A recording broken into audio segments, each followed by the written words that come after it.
Freedom Walkers by Russell Freedman, published in 2006, is a non-fiction book tailored for a young adult audience.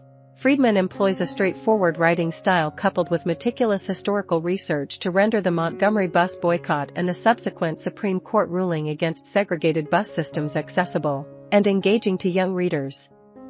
Setting the stage by depicting the racial climate in the southern United States in 1949, Freedman illuminates the Jim Crow laws as mechanisms of white supremacy, establishing a regime of separate and unequal services known as segregation.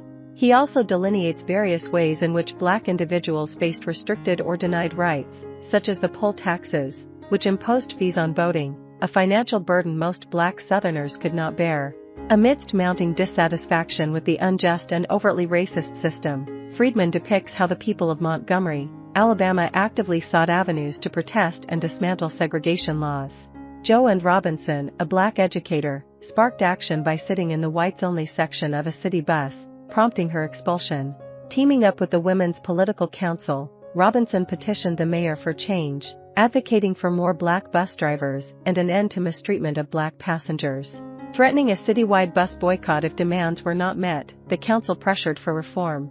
Black leaders strategized for the opportune moment to challenge segregation laws, recognizing the significance of a national platform.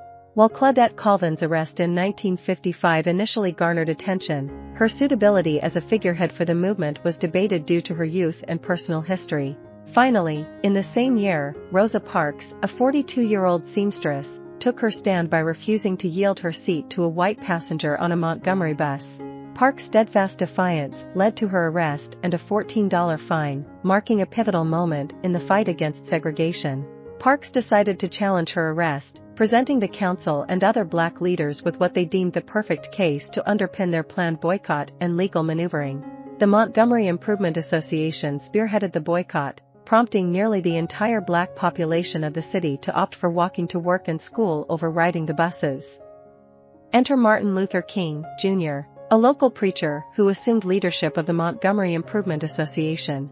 King advocated for nonviolence even in the face of brutality, emphasizing that participants in the boycott and protests must refrain from any form of violence, as he understood that any such actions, no matter how justified, would be exploited to portray black protesters as savage and dangerous.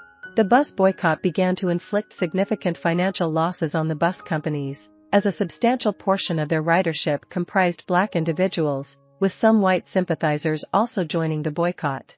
Intense pressure was exerted on the mayor and police force to quell the boycott, leading to the unjust beatings and arrests of many protesters in an attempt to intimidate them. Dr. King's residence was bombed, yet his commitment to nonviolence remained unwavering. Subsequently, King himself was arrested, sparking a massive protest among the black community, resulting in his release without charges shortly thereafter.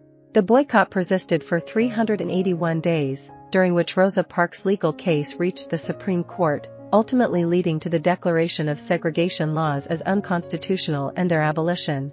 This landmark decision laid the foundation for the eventual enactment of the Civil Rights Act of 1964, marking the end of the Jim Crow era. Although pervasive racism and discriminatory treatment of black individuals persisted, and still persists today.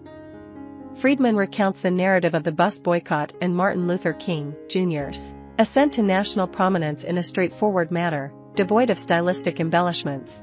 This approach allows the facts and individuals to speak for themselves, preserving the stark injustice of Jim Crow without dilution through ornate language or literary devices, ensuring accessibility for younger readers focused on grasping the factual essence of the narrative.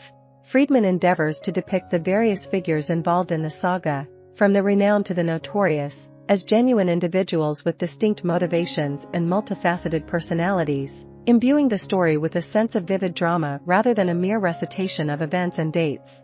I hope you enjoyed this video. Leave a like if you did and be sure to subscribe. Thank you.